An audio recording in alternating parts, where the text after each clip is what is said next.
We're starting to see some damage show up on our evergreens from a variety of different causes. We've got some hail damage, we've got some drought issues, we've got some winter burn that's going on. We're gonna go ahead and take a look at that today.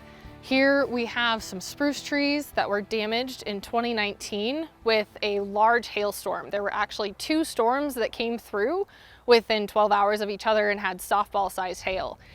The hail fell in from the northwest, which makes it very unique that we see the death pattern on the north side of the tree. We know that it's hail by looking at the top sides of the branches and seeing a lot of small wounds scattered all the way throughout the tree. And by looking at the death pattern, it's sort of all over the tree. It's not just one spot, it's sort of patchy. And so we can look at those wounds, and unfortunately what happens is that with that many wounds, the tree can't keep up with fighting back on keeping the pests and diseases out. And so with so many open wounds, the tree is likely to be infected by pests and diseases such as canker. And as those trees get further stressed, we can see secondary problems come in, like some bark beetle, which we have here on these trees. So the last problem that we had was hail. And this problem could possibly be hail, but there's other things that we want to look for. We can see that this tree has a pattern of thinning to it. Obviously, we're missing some needles on the ends of our branches. There are a few buds that are trying to push, and there's some greener needles on the inside. I always encourage somebody to take a branch and go like this, and if a bunch of needles fall off, that's a sign that the tree is on its way out.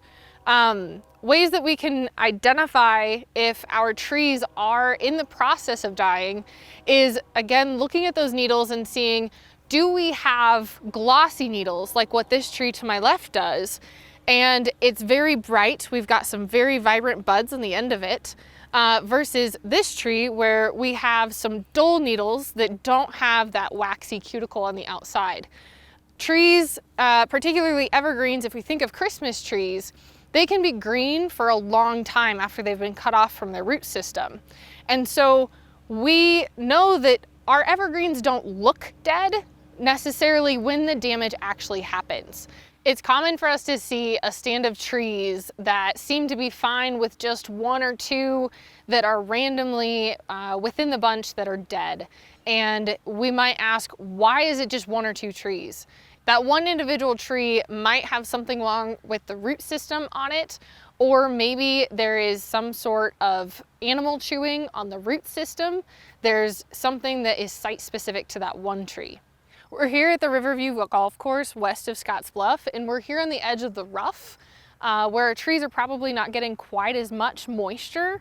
And what we tend to see happen with our drought is that our trees are dying up at the very, very top, and we see just a few branches, some browning, maybe the top 12 to 18 inches. And likely what's happening is that while that soil is not ideal for growth, that tree is shrinking its root system to conserve energy. So even when we do get moisture, the tree doesn't have the ability to take up any of that moisture because it has such a reduced root system.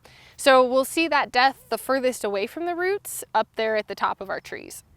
The key to understanding your evergreens is going out and looking at your site. Look around your tree, try and identify what could possibly be impacting your tree. Work with a professional arborist to identify what your problem is, so that way you can get an idea of what options you have to work with your evergreens.